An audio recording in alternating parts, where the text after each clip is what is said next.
संधी आणि आव्हाने याबद्दल माहिती सांगणार आहे. आपल्या सर्वांना माझा सस्नेह नमस्कार.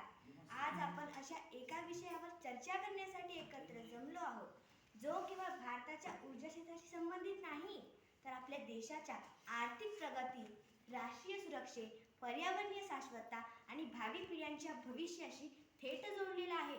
तो विषय म्हणजे भारतीय ऊर्जा क्षेत्र 2047 भवितव्य संधी आणि आव्हाने. भारताने विकसित भारत 2047 हे ध्येय निश्चित केले आहे. या ध्येयाच्या पूर्तीसाठी ऊर्जा हा विकासाचा मूलभूत आधार आहे. ऊर्जा हे केवळ वीज निर्मितीपुरती मर्यादित नसून ती उद्योग, शेती, वाहतूक, आरोग्य, शिक्षण, डिजिटल अर्थव्यवस्था आणि राष्ट्रीय सुरक्षेचा कणा आहे. आज भारताची ऊर्जा व्यवस्था प्रामुख्याने कोळसा, खनिज तेल आणि नैसर्गिक वायूवर आधारित आहे. परंतु हवामान बदल, वाढते कार्बन उत्सर्जन आणि आयातीवरील अवलंबित्व या पार्श्वभूमीवर भारताला आपल्या ऊर्जा धोरणात खूप आमूलाग्र बदल करावा लागणार आहे. माझ्या मते 2047 पर्यंत भारताची ऊर्जा बास्केट बहुविध, स्वच्छ, शाश्वत आणि आत्मनिर्भर असेल. सौर ऊर्जा, पवन ऊर्जा, जलविद्युत, अणुऊर्जा, जैवऊर्जा, हरित हायड्रोजन आणि ऊर्जा साठवण प्रणाली यांचा संतुलित वापर भारताच्या ऊर्जा व्यवस्थेचा पाया बनेल. मात्र हा प्रवास सोपा नाही.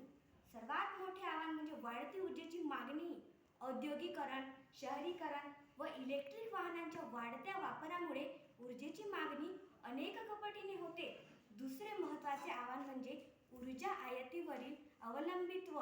भारत आजही आपल्या कच्च्या तेलाचा मोठा हिस्सा परदेशातून आयात करतो. जागतिक भूराजकीय परिस्थिती, युद्धे, आधुनिक प्रसारणात व्यवस्था करावी लागेल.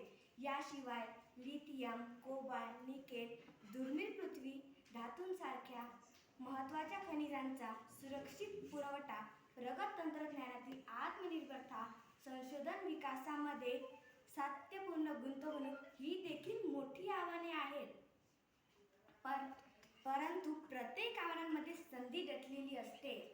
भारताकडे जगातील सर्वाधिक सौर ऊर्जेची क्षमता आहे. आपला विस्तीर्ण समुद्र किनारा आजही पवन ऊर्जेसाठी अनुकूल आहे. कृषीप्रधान अर्थव्यवस्था जैव ऊर्जेची मोठी क्षमता निर्माण करते.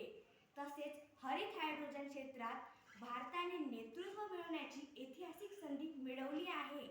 माझ्या दृष्टीने भारताने पुढील 5 क्षेत्रांमध्ये जागतिक नेतृत्व मिळवण्याचा प्रयत्न केला पाहिजे. पहिला, हरित हायड्रोजन तंत्रज्ञान. दुसरा, प्रगत बॅटरी आणि ऊर्जा साठवण. तिसरा, लघु मॉड्यूलर अणुभट्ट्या. चौथा, carbon capture, utilisation and storage. पाचवा, कृत्रिम बुद्धिमत्तेवर आधारित स्मार्ट ऊर्जा व्यवस्थापन. ऊर्जा क्षेत्रातील संशोधन आज केवळ नवीन ऊर्जा स्रोत शोधण्यापुरते मर्यादित राहिलेले नाही.